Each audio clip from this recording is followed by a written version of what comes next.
Praise the Lord everyone. सबको जय मसीह की। मैं बिलीव करती हूँ आप ब्लेस्ड होंगे, आपके घराने, आपके लोग ब्लेस्ड होंगे। और आओ मैं उस वचन को पढ़ती हूँ जो वचन हमें परमेश्वर के दास अपोस्टल अंकुर यूसुफ निरूला जी द्वारा और परमेश्वर की दासी पास्टर सोनिया यूसुफ निरूला जी द्वारा दिया जाता। आओ मैं सामर्थ्य से भरे उस पवित्र वचन को आप सभी के लिए पढ़ती हूँ। परमेश्वर हमारा धाम, जैसे कि पवित्र बाइबल भजन संहिता 91 की 9 से 10 आयत में लिखा है, हे यहोवा तू मेरा शरण स्थान ठहरा है, तूने जो परम प्रधान को अपना धाम मान लिया है, इसलिए कोई विपत्ति तुझ पर न पड़ेगी, न कोई दुख तेरे डेरे के निकट आएगा। आमीन। मेरे प्रियो, बाइबल बताती है कि परमेश्वर कहता है तूने जो परम प्रधान को अपना धाम मान लिया है। धाम को इब्रानी भाषा में इकट्ठे रहना कहते हैं। जैसे कि जब आपके सबसे अच्छे दोस्त के साथ लड़ाई हो जाती है तो आप 10 दिन तक उससे अलग रह सकते हो, पर अपने पति से या अपनी पत्नी से आप अलग नहीं रह सकते हैं, क्योंकि जिस बात से आपके दोस्त से आपका रिश्ता बिगड़ सकता है, उस बात के कारण आप अपने परिवार में अपना रिश्ता नहीं बिगाड़ सकते हैं। परमेश्वर कहते हैं कि तुमने जो मुझे अपना परिवार मान लिया है, जिस तरह एक पति पत्नी इकट्ठे रहते हैं, अगर तू मेरे साथ रहे तो कोई विपत्ति तुझ पर न पड़ेगी। अगर आप ध्यान से मनन करें तो परमेश्वर कहते हैं अगर मैं तुम्हारा पति हूँ और तू मेरी पत्नी की तरह मेरे साथ रहे तो तेरी ज़िंदगी में ऐसा कुछ नहीं होगा जो तुझे मारे या गिराए।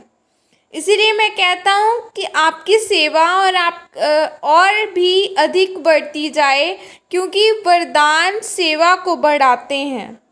सेवा ऐसी कि जो चाहे आप परमेश्वर के भवन में काम करें या उसके सुसमाचार को सुनाएं।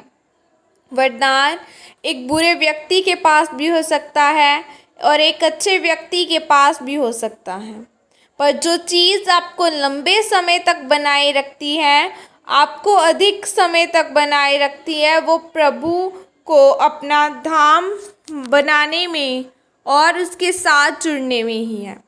मेरे प्रियो, क्या आप जानते हैं कि परमेश्वर ने बाइबल में कहा कि जो कलीसिया है उसे किसी भी बाहरी वातावरण, किसी सरकार से और उसे शैतान से डरने की ज़रूरत नहीं है, क्योंकि बाइबल कहती है तू अपनी समझ का सहारा न लेना।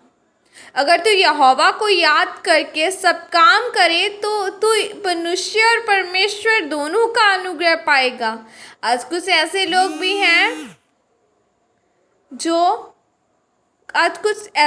भी हैं जो न परमेश्वर की बातों को सुनते हैं और ना ही परमेश्वर से पूछते हैं, और उनके कामों को देखे जब उनको ज़िंदगी में कुछ मुसीबतें और उनके लाइफ में कुछ परेशानियां आ जाती हैं, और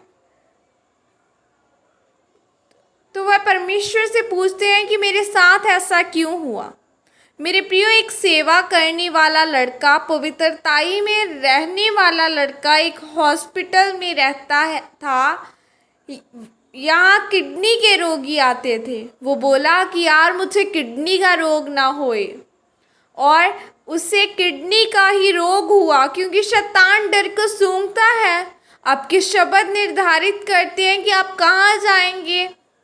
परमेश्वर कहते हैं कि धर्मी पर विपत्ति ज़रूर पड़ेगी, पर विपत्ति उस पर पड़ी न रहेगी।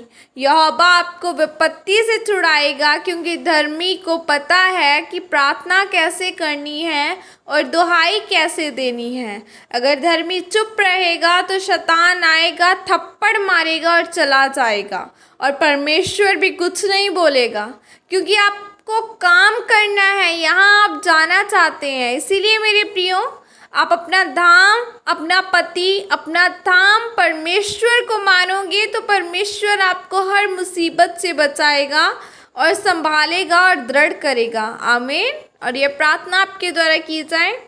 सर्वशक्तिमान परमेश्वर, इस वचन के लिए पिता मैं आपका धन्यवाद करती हूँ और मैं आपसे प्रार्थना करती हूँ कि और मैं आपको अपना धाम मानती हुई और अपना पति मानती हुई हूँ, और मैं आपसे प्रार्थना करती हूँ कि मैं आप में बढ़ती जाऊँगी। प्रभु यीशु मसीह के सामर्थ्य नाम में मांगती हूँ, आमीन आमीन हालेलुया।